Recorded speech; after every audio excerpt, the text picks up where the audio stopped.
Hey everybody, I'm Zoe. And I'm Chandi. And this is Bound by the Cloak.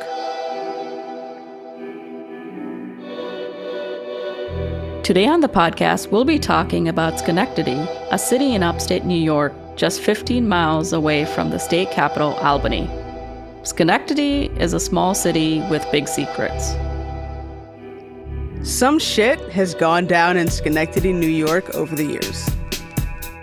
Most people know nothing about the city of Schenectady, which is pretty close to Albany.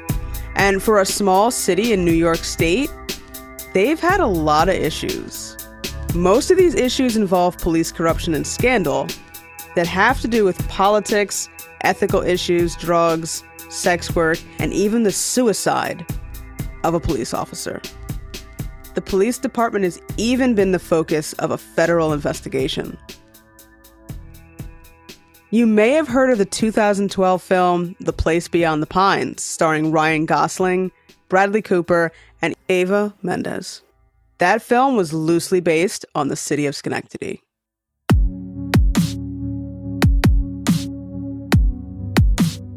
We spoke to journalist and author David Bushman. He's the author of Forget It, Jake, It's Schenectady, the true story behind The Place Beyond the Pines. David was traveling through upstate New York to do research for an entirely different story when he met Greg Kaczmarek. He had no idea that his Lyft driver would turn out to be a former police chief of the city of Schenectady that had found himself embroiled in a scandal and federal investigation. In 1999 and 2000, Schenectady faced a police scandal that led to 4 officers receiving jail time, 1 officer committing suicide, and Kaczmarek's resignation. Today on Bound by the Cloak, we're joined by David Bushman. David, how are you doing? Good, thank you. Thanks for having me on. Yeah, can you just tell us a little bit about yourself? I live in Manhattan, right now a writer, editor, and professor, adjunct instructor at several schools and colleges. I spent 27 years as a curator at the Paley Center for Media, which used to be the Museum of Television and Radio. My educational background is in English and journalism. I went to grad school in journalism and worked as a journalist, first in consumer press for Gannett, and then I kind of transitioned into trade press and wound up at Variety, which first in New York and then LA, covering television or editing writers who were covering the television industry. And that sort of led to the job at the museum. And that sort of led to my sort of entry into the book world. And so you are the author of Forget It, Jake, It's Schenectady. Yeah, so that's the last book I did. So I've done now 2 true crime books and 3 pop culture books. The Schenectady book is about police corruption case that sort of erupted in 1999 to 2000 and led to an FBI investigation, and 4 cops went to jail, and 1 took his life because he didn't want to testify against his colleagues. And then the chief, then at that time, who was sort of my entry into this story, he was forced to resign at the time under pressure, although he refused to acknowledge that it was under pressure. And then he demonstrated a very acute case of lack of self-awareness. And then eventually he got arrested for cocaine possession and did some time in jail. And when I first met him, he was a Lyft driver, which is how I met him. That's kind of crazy that he turns up as a Lyft driver when you met him, yeah. Yeah, I mean, it was just chance. And then I found out that the guy who was mayor during his time was also driving a car at that point. But, you know, like he said to me, it's really hard for a 60-plus-year-old convicted felon to get a job. So he was driving a Lyft car. He was my Lyft driver, and he just was in a chatty mood that day and started telling me all of this. And so I said we should really do a book about this, because I was up there.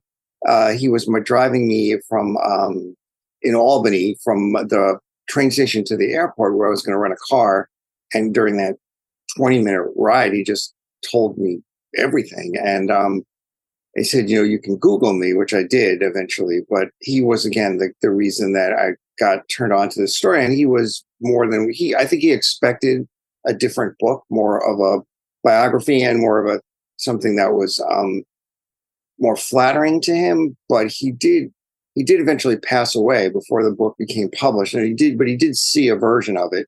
And, there were parts of it he said that, he wished weren't in there, but that I think it was more like he was just flattered that he was the subject of a book. So it could have been anything about him. And I think he would have, it's kind of like this, just was like this thing about him where he just was able to deny certain truths or realities and focus on other things that other people saw. It's like that. It's like Rashomon, I guess.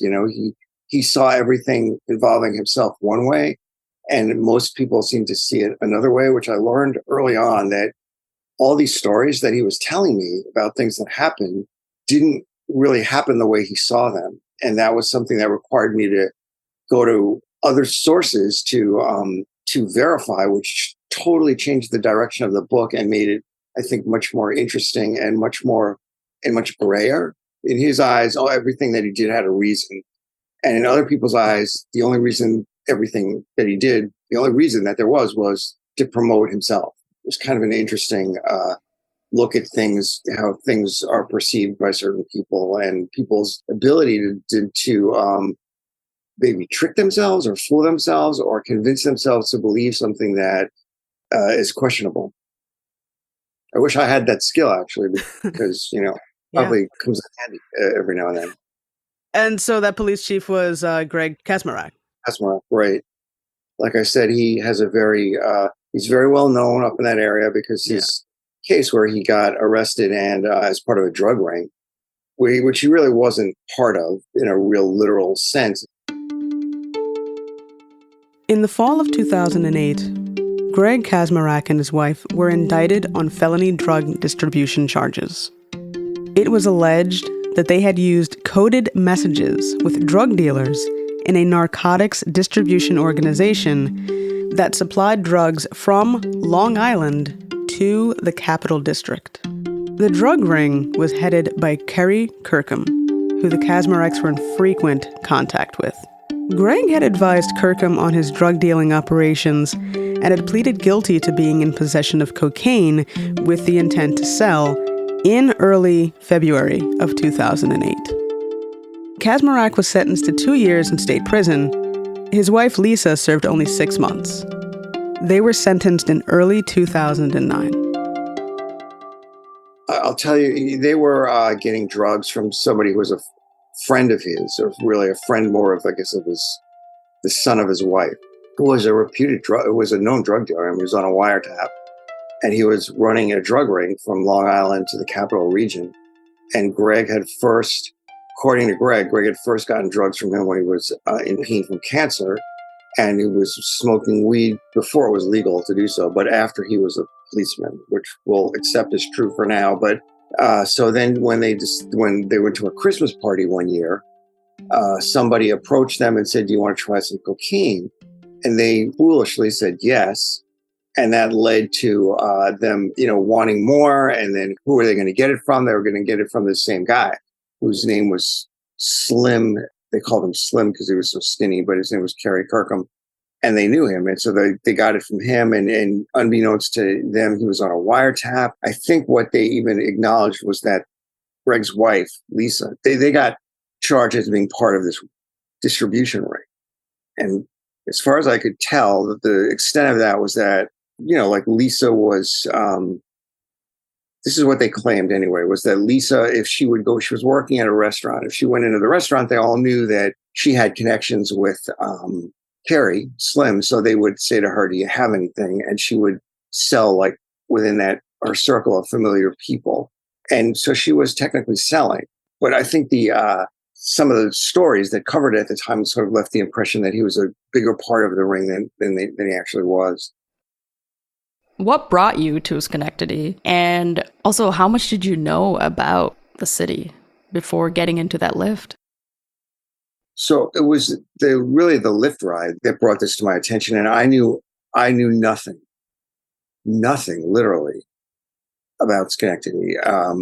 But I found out a lot about Schenectady since. Apparently Schenectady was, I don't know if it was the Silicon Valley of its time, but it was very well known as the home of GE, which was a pioneer in electronics, and that was a company that was formed by Thomas Edison, and they had like 50,000 employees in the city, and that's where a lot of people who were interested in pioneering electronics would go to work. And the other big place that they had was Alco, which was a locomotive company. And Alco got killed first because steam locomotives went out of operation and they were not prepared for that. And then GE moved a huge part of their operation down south because, as it was explained to me, when you had when the roads were built during the Roosevelt years, and then you had air conditioning developed by Courier, I guess was one of the big names in that. And we'll now hear about Courier air conditioners. And the unions were slow to organize in the South. And so what happened was GE encountered these huge union problems where the unions were demanding all these concessions and all this money, and GE didn't want to pay it. So they moved a huge part of their operation down south. And what happened was Schenectady's tax base just was decimated, and they didn't have money they needed to support police and schools and so on. And on top of that, you had suddenly all these, white collar workers moving, and their houses weren't selling. So you had all these abandoned houses, and you had a lot of the people who stayed were people who didn't have the skills to easily find jobs. So you had a total change in the population and the tax base at the same time that the crack epidemic was sort of ravaging cities across America. I know. And so drugs became a big problem. And it's like one cop said to me, when you have drugs, you will soon, violent crime will soon follow. So there was all that stuff going on. And by the time my story kicks in, which is 1999, you have a huge drug trade there. I mentioned the Kirkham's operation, but you also had a whole section of town that was sort of dominated by this drug traffic and also by sex workers who were, people who were left behind by the migration who didn't really have marketable skills. So they turned to these ways to make money. They needed to make money to live.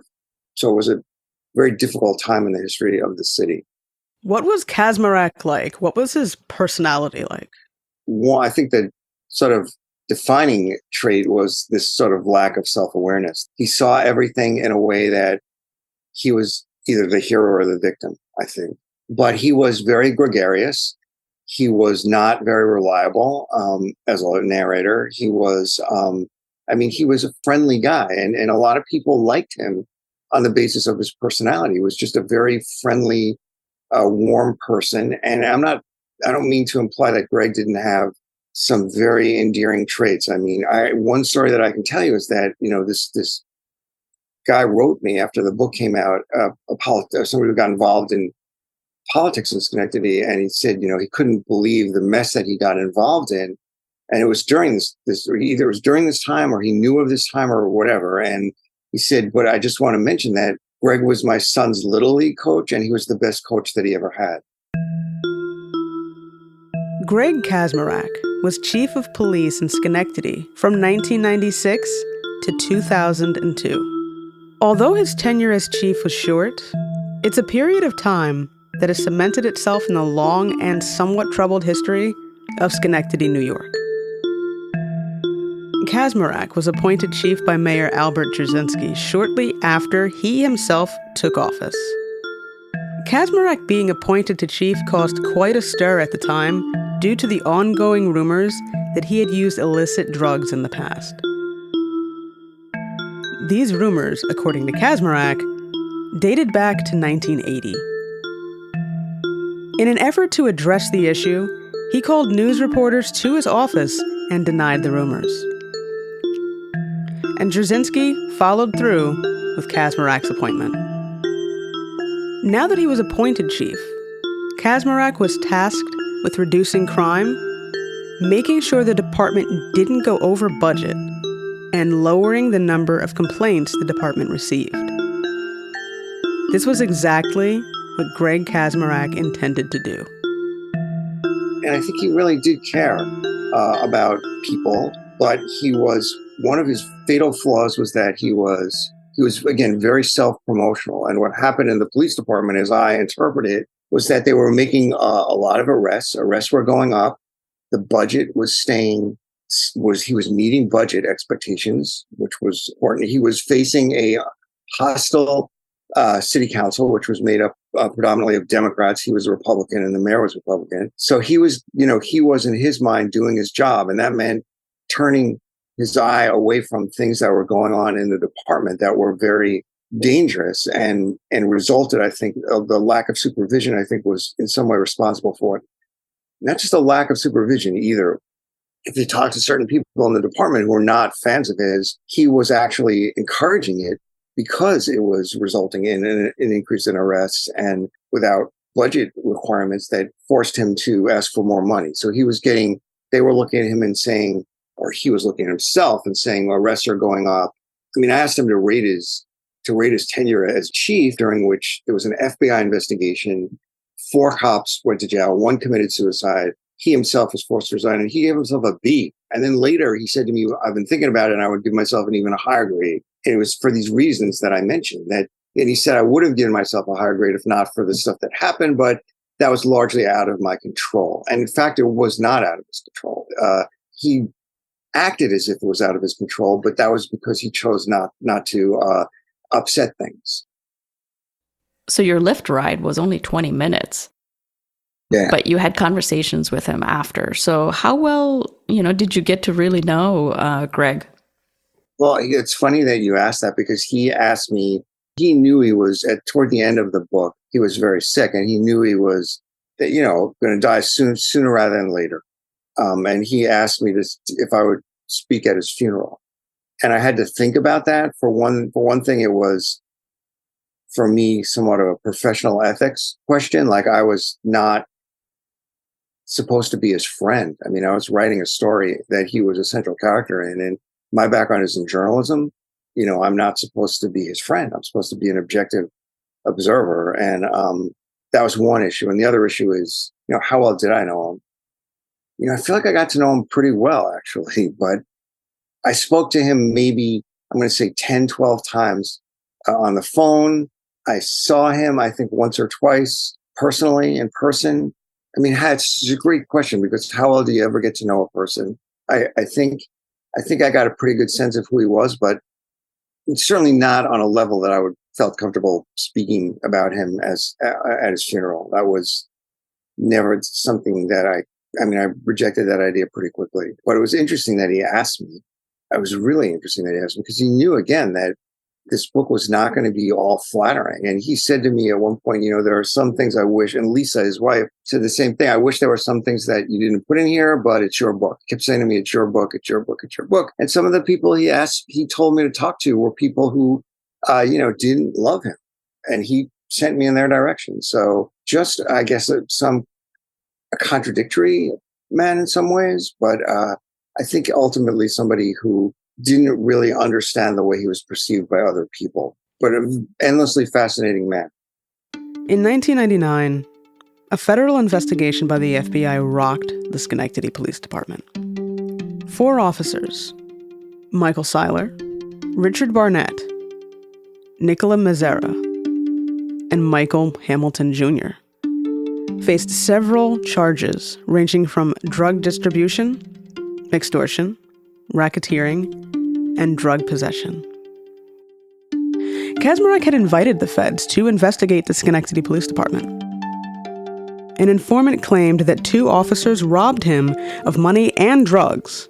Kaczmarek had ordered officers' lockers within the police department to be locked so that they could be searched. Barnett's and Seiler's lockers were opened and drugs were found inside. Officers were accused of paying their informants with crack cocaine, basically trading drugs for information, and mishandling evidence. Some officers stashed previously confiscated drugs in their lockers. Police had even broken into homes without warrants. There was an obvious lack of supervision within the department. Mazzara claimed that the chief, Kaczmarek, knew what was happening within the department and let it continue. This lax behavior regarding the handling of evidence was against department policy. All 4 officers received prison sentences. The Justice Department finally closed their probe on the Schenectady Police Department in 2013 at the department's request, about 14 years after it was initially opened. Why do you think this level of corruption was able to occur in Schenectady? So I spoke to one guy who, Mark Charis, who was a police chief there. Eventually, he was assistant police chief under Greg, and he was actually the first Black police chief in Schenectady. And he said something that I thought was really insightful and honest. And he said that a two-part answer to your question, why does it happen at all, and why does it happen under Greg? So first of all, I think you give any buddy a gun and a badge and that kind of authority. And that's really the quote that I use in the intro to my book, is that by somebody who was talking about Abraham Lincoln and in a flattering way, and says basically you can tell a human's personal moral code or value or as a human being by how they are when they act with power.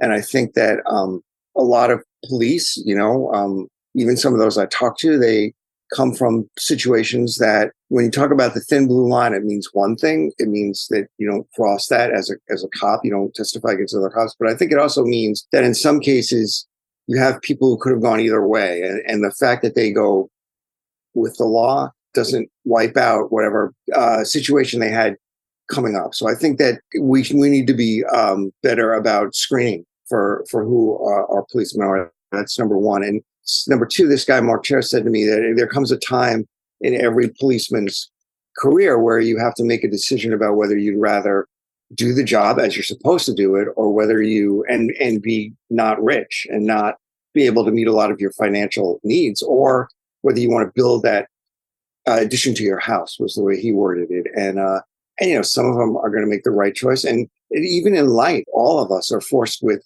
do we stay to work for somebody we don't respect, or somebody who's doing things that are harmful in some way because we need the insurance and we need the family needs. We have to put bread on the table. So all of us have to make that decision at certain times in life. And, you hope that it's not easy to know what to do. And the third thing is that, again, going back to Greg, he, in my opinion, and in the opinion of many people I spoke to, allowed it to happen because for a while there anyway, it was making him look good and more secure in his job and in his own mind, deflecting any pressure that he could. I mean, if the city council said this or that about him, he could just say, well, look at the arrest records and look at how I'm staying within the budget. And I mean, this is what you charged me to do. And this is what I'm doing. I mean, he thought that he had this great relationship with the Black community, but if you talk to people in the Black community, it's like the police were like a nightmare. They were targeting people, and the one story about that guy David Sampson, who they drove out into the woods for no reason at all, without even charging him, and took his shoes off and threw them into the trees and just said, "Have a nice walk back to Schenectady." And Greg just turned the other eye, I think, and for self-interest. David Sampson was 29 when he encountered Officer Richard Barnett and Officer Michael Seiler at approximately 8 p.m. on July 28th of 1999 while walking through the Hamilton Hills section of the city. The officers approached Sampson and his associate, and the two allegedly fled on foot to the porch of a nearby home. The residents of the home were asked if they knew Sampson and his associate, and they stated that they did not know the gentleman and that they did not have permission to be on their porch. Sampson was placed in the back of the patrol car, and Barnett and Seiler drove him outside of the city limits.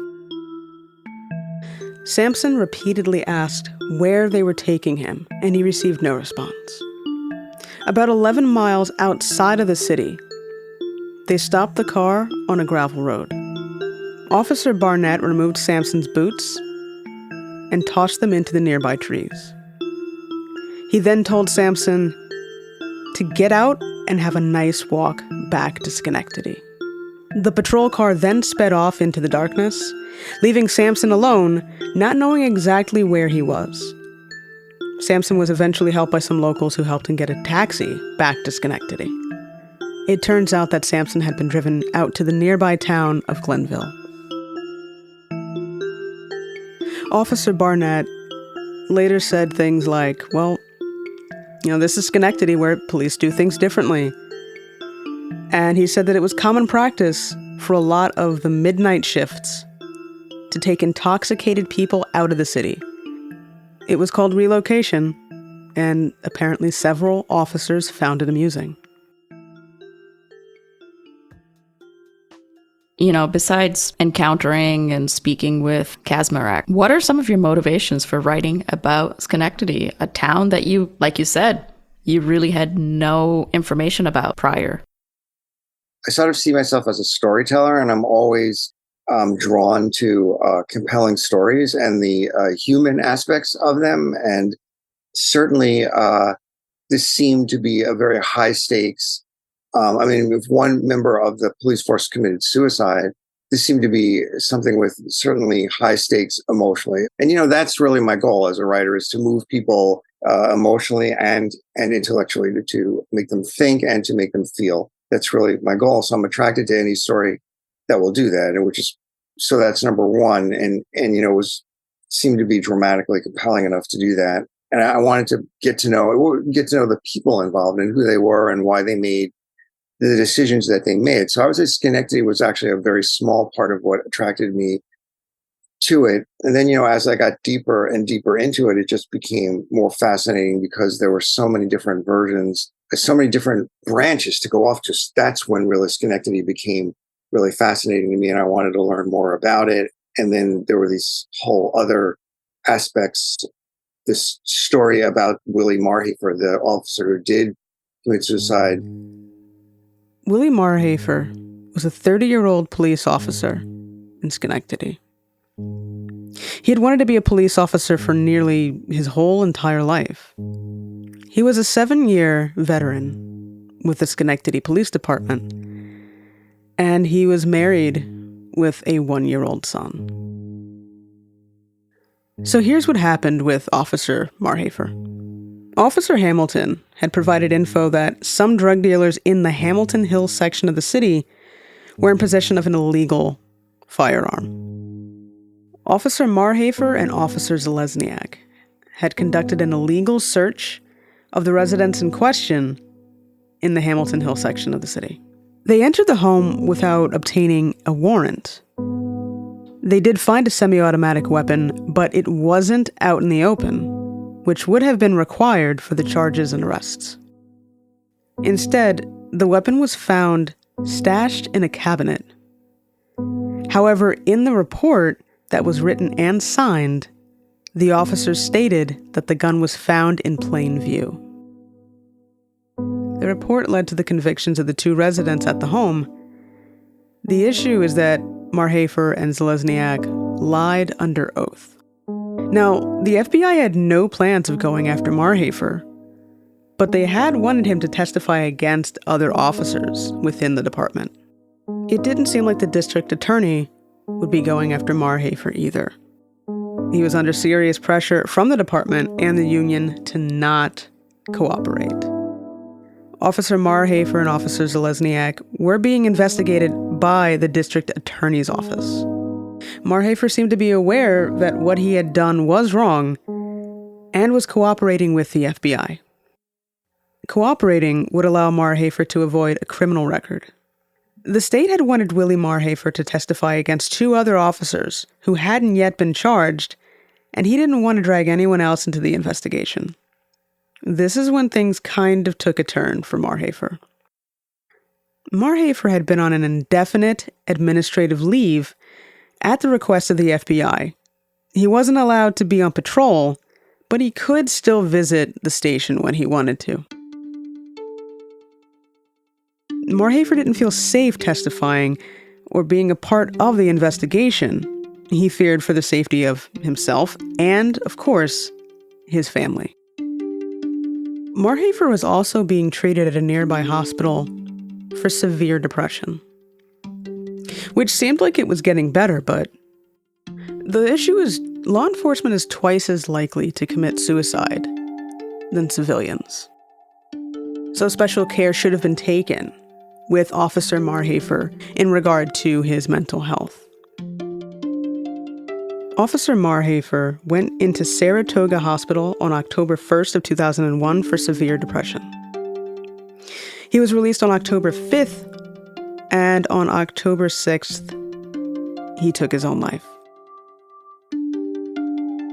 He went to the Schenectady Police Department on October 6th to pick up his check.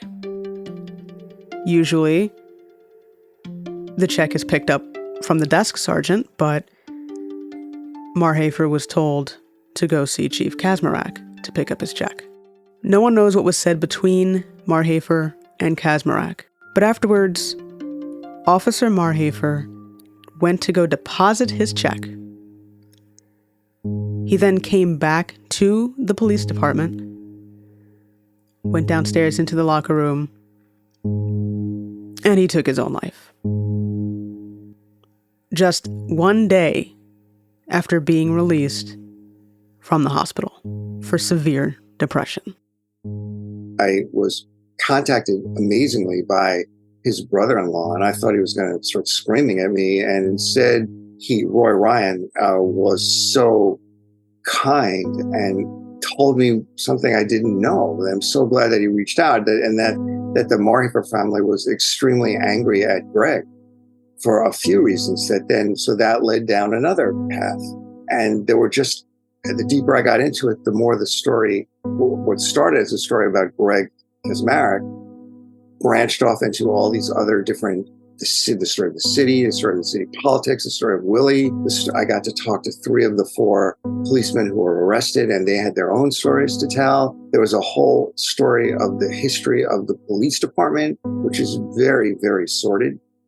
And so it just was one rabbit hole after another. Schenectady in the beginning was a very small part of it, but eventually became another one of these things that I became fascinated by. So what draws me to any story, I think, is the human element to it and the people behind the drama that just became more and more fascinating and richer as I dove deeper.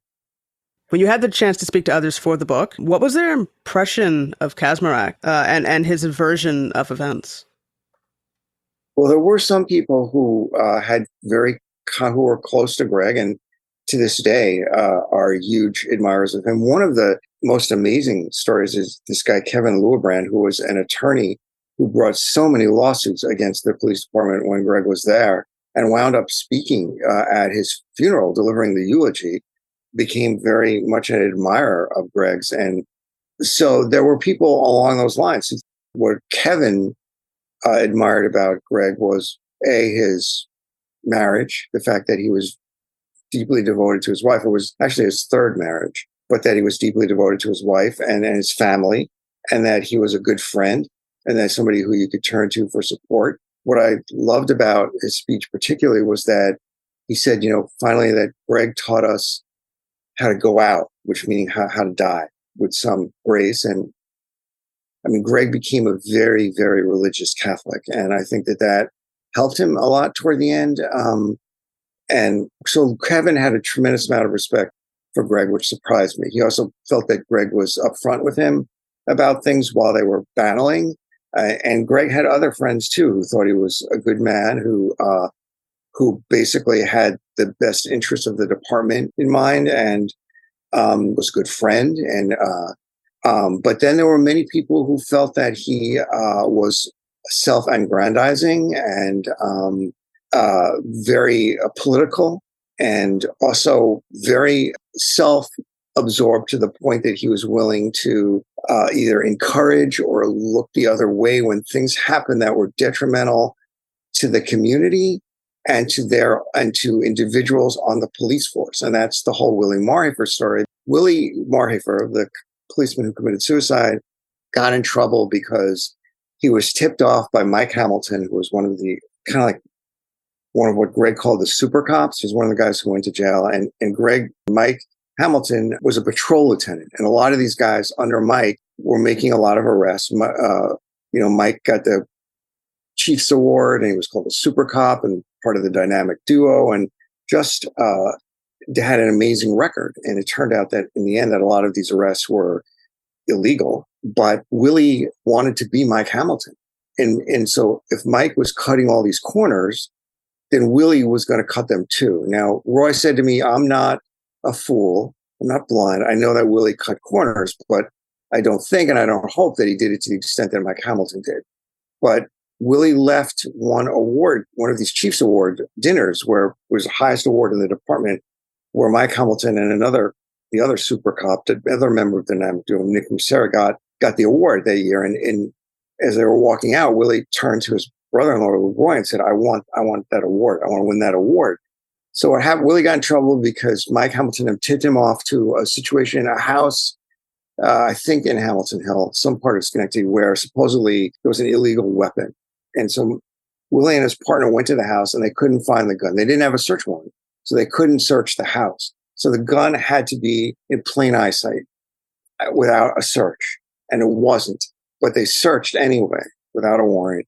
And they found the gun hidden in a cabinet. And they wrote up the report as if the gun was legal. And so they arrested the guy for illegal possession of a gun. And he wrote up the report. He and his partner wrote up the report to say that the gun was in plain sight because they didn't have a warrant. And he got caught on that. I don't remember how. I think the guy who got arrested complained, and somehow they got the truth, whoever was investigating it, the FBI or the state. And so Willie got in trouble for that. So that was something that I can't remember if it was the feds or the state, one of them held that over his head and wanted him to testify against other cops, meaning not Mike or Nick, cops they didn't already have in their net. And Willie didn't want to do it. And supposedly Willie went to, he got suspended because of what happened with the gun. And he got very depressed. He got treated for depression. And he wanted to be a cop his whole life. That's all he ever wanted to be. Then once he was a cop, he wanted to be the cop. He got out of the hospital, was doing better, and went in to the police station to pick up his paycheck. And the desk sergeant, everyone picked up their paycheck from the desk sergeant. That was standard practice. That's what you do. But for some reason, the desk sergeant that Willie didn't understand at the time, the desk sergeant said, you have to pick up your check from the chief. He's got your check. So Willie goes to talk to the chief, Greg. What was said during that conference is known by two people, and that's one is Willie and one is Greg. And the family always thought that Greg had told Willie something that totally depressed him, because it was after that conversation that Willie took his life. He went to the bank and deposited the check and then came back to the police station and went downstairs to the locker room and took his gun out and put it in his mouth and shot himself in the head. And Greg, they thought that Greg said something to him I asked Greg about that, and Greg swore that, he didn't remember.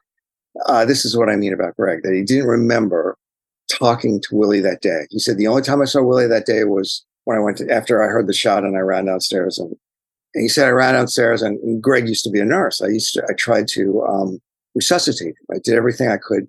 Resuscitate him. And then I went upstairs and held a press conference. Willie's blood was all over me.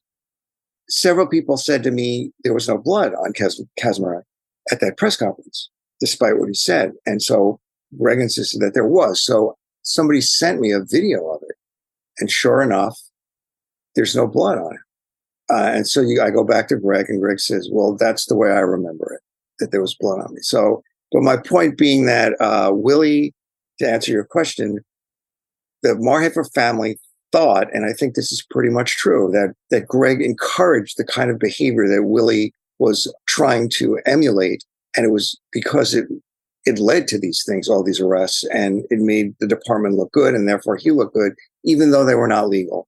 And he could have investigated them or dug deeper to find out what was going on. Why was Mike Hamilton making all these arrests? And it's not like Greg didn't hear. I mean, Greg could not possibly have not heard of rumors. Number one, there was tremendous animosity between the vice squad and the patrol department, because the vice squad thought patrol was tipping off the drug dealers who were.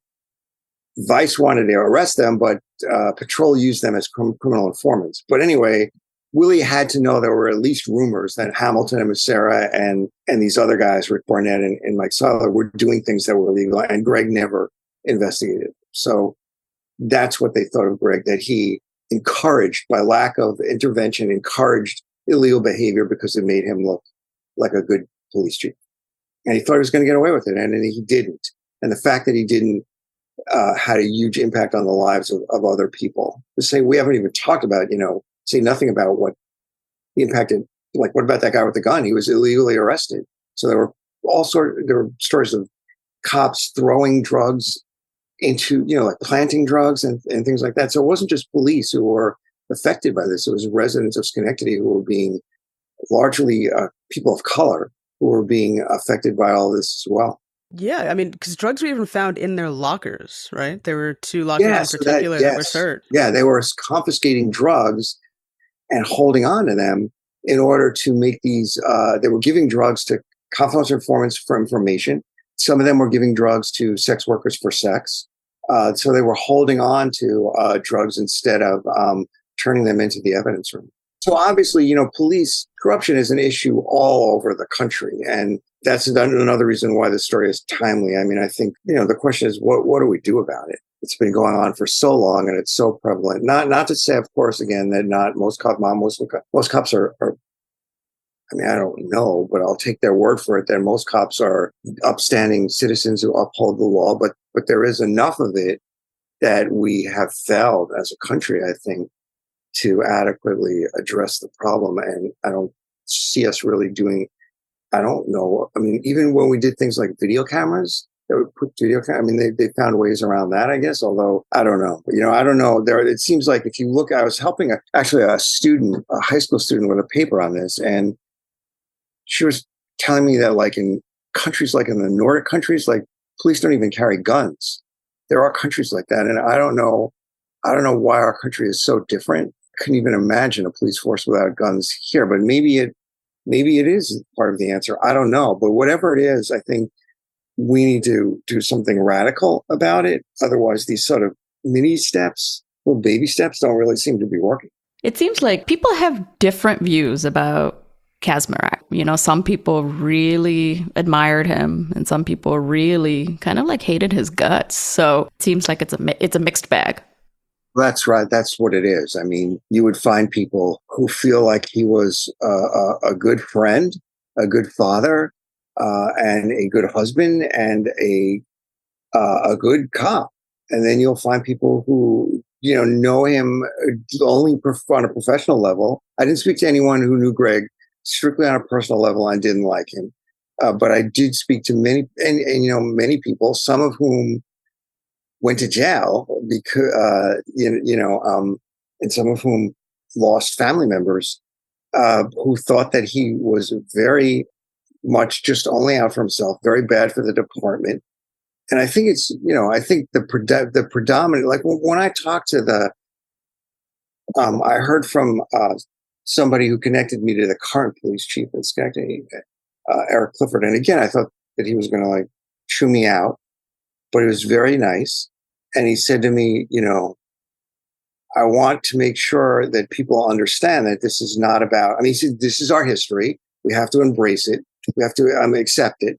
But we've spent a lot of time correcting the problems that we had and trying to not be like that anymore. So I think that there's no question that, and if you read the newspapers too, there's no question that Greg's time as police chief is looked at as a stain on the history of the Schenectady Police Department. No question at all. It's like anytime there's a scandal now, they mention that they go back to the other one and say and bring that up. So his tenure there, the only person who would give it a B is Greg. I think most people would give it an F. So it has this, and God, they made a movie about it, more or less. I mean, The Place Beyond the Pines, which was that movie with Bradley Cooper and Ryan Gosling and Eva Mendes, was very, very loosely based on it, but it really was incited or triggered by because the screenwriter grew up there and his mother was still there at the time and she was reading all this stuff in the paper. So it's a very unhappy memory for the police of Schenectady. Some things went on before Kaczmarek was even chief. So how do you sum up, I guess, the timeline of corruption and police events in Schenectady? Yeah, that's the thing. I mean, the only difference is that there wasn't this FBI investigation or the state investigation. There were some really horrific things going on dating back, as far as my research went, I think to the 50s, I think it was. But some cop got arrested for raping a woman in in the lockup and all sorts of terrible things. The two most famous cases of true crime cases in Schenectady's history. One of them is Mary Beth Tinman. Is that her name? Or I'm forgetting her name, but she had 9 children who died. The last one, and the suspicion is that she was involved in the death of all 9. They only charged her with one, which was the last one, which was a foster child. And one of the police told me that, I mean, she lived in Schenectady. This happened in Schenectady in the 60s, I think. And in one of the 60s or 70s, one of the policemen who was involved in that told me that when they were questioning her behind a one-way mirror, that for this 9th death, that the DA said to them sarcastically, "Congratulations, you stopped her from going into double figures." He was being sarcastic. So somehow she got away, they believe. And she was, again, I want to assert that she was never charged with these murders, but they believe that she got away with 8 murders on their watch. I mean, how does that happen? That you keep letting, and some of these were adoptions, like foster children. How do you let that happen? Beyond my comprehension. But that's probably the most famous case. But there were all sorts of things. There was one cop who got arrested for breaking into cars and parking lots outside a theater and like stealing stuff from the cars, and just on and on and on. I mean, it was it's a very, and I do make that point. It didn't start with Greg by any stretch of the imagination, but this was the point in time between 99 to 2001 or 2 that is kind of referred to as the where it was this endemic going on in the department and where the FBI got involved, which I think is a big part of why. I mean, Andrew Cuomo was making statements to the police, to the press about, how important it was to stop this. And he was the attorney general at the time. And so it got a lot of attention. You're absolutely right. It was the department had a lot of problems way before Greg got there. So if Greg Kaczmarek wasn't the sole perpetrator of Schenectady's history as it is, what do you think is? Is it local politics? I think part of it we talked about was the economics. The city lost a huge part of its tax base, and you had all these abandoned homes, and you didn't have the money that you needed to. It was not a sufficiently funded police department, number one. I think politics was hugely influential in this, and that the police chief was appointed by the mayor, and it was largely Greg got it because he helped the Republican mayor get elected. But I think that it was, that politics played a big part in it. The mayor and the city council were fighting over control of the police department. Became a pawn in the game between the police department and the mayor. And I think part of it also was, for whatever reason, if you go back, you'll hear that Greg was not the first chief who was criticized for being ineffective and lacking the skills to supervise a department of 150 people. And that may be because whoever was who was making the appointment wanted to be was more concerned with having control over the department than seeing that things were done legally and properly. So, and also I don't think that it's unique to Schenectady in any way whatsoever. So I think it's a combination of at least those elements. Some officers in the Schenectady Police Department were obviously serving their own self-interests. But do you think some officers, even though they engaged in truly questionable behavior, thought that they were doing good police work, thought that they were doing the right thing? Well, there's no question about that, because I spoke to 3 of them, and they say that it's a great question, because who knows what was going on in their minds, but they're saying that they never did anything illegal. Like Mike Hamilton, a big factor in the Mike Hamilton story was this one event where DEA and the local vice squad was the DEA or the state? I think it was the DEA, but in any event, they had a stakeout at the house of this woman, Darla Weary, who was a hugely important confidential informant for Mike Hamilton. And they had her house staked out. And Hamilton that day was supposed to be at the academy teaching, which he was. But then they saw him pull up to Darla Weary's house, and they were like stunned that Mike would do that, because Mike knew there was a stakeout. And his explanation to me was that the Vice Squad sent a CI into the house who was wired, and then Darla came out, and anyway, they looked at Mike's phone records. He called Darla like 3 or 4 times that during that period. She came out of the house, looked around for him, didn't see him, went back in, then came out again. They actually saw the two of them, Darla and Mike, in the car together, driving around. And Mike's explanation to me was that he was only there to pick up a wallet that one of his confidential informants had inadvertently left behind at Darla's house, one of his other confidential informants. And that he was just picking it up. And that's the only reason he was there, that he came from the academy. And nobody else believed that story, but the jury didn't.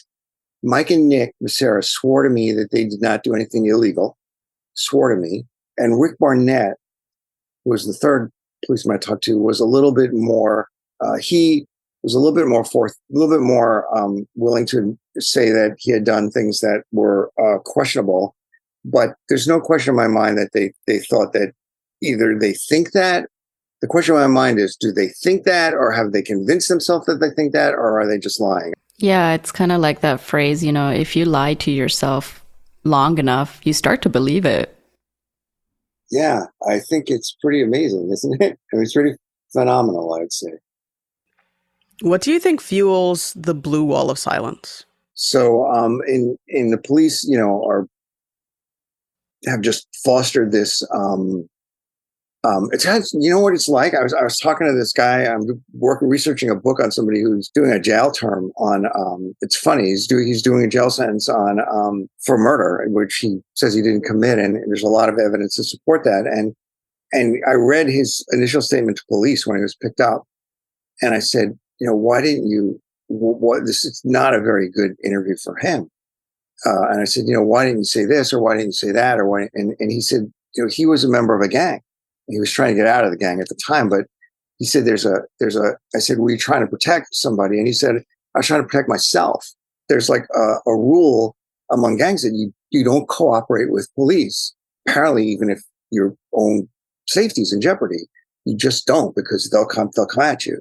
And which leads us to the fact that I did speak to police who said that one policeman told me that prosecutors were looking for people who would testify in front of the grand jury about things that were happening in the department, that his cat was hanged.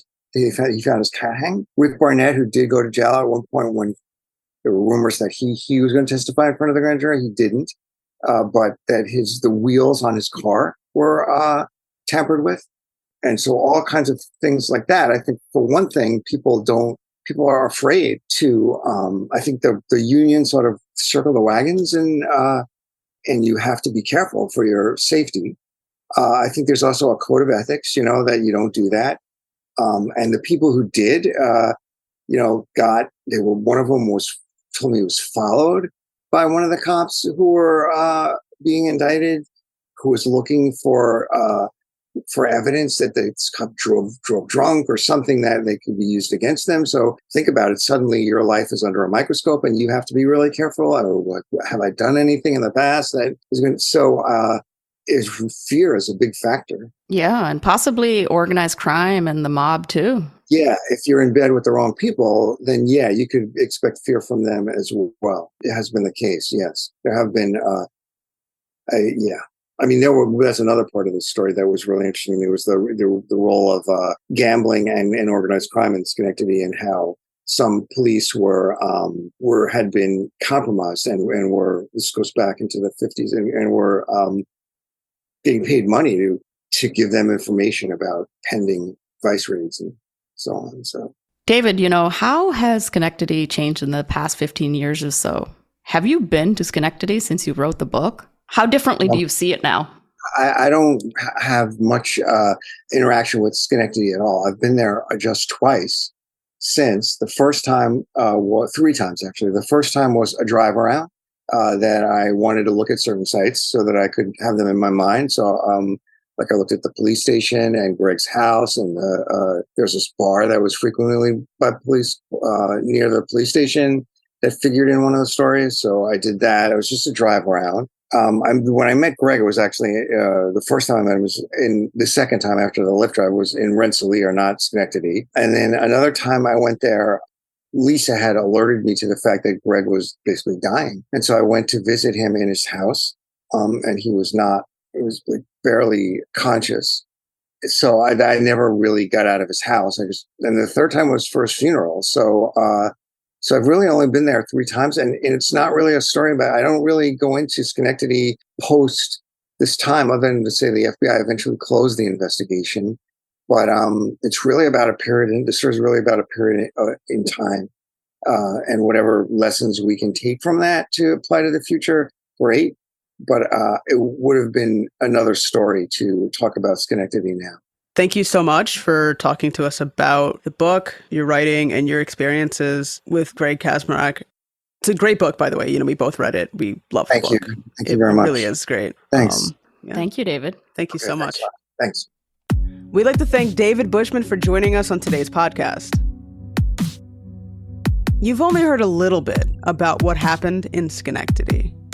But to get the full true story, go pick up David's book.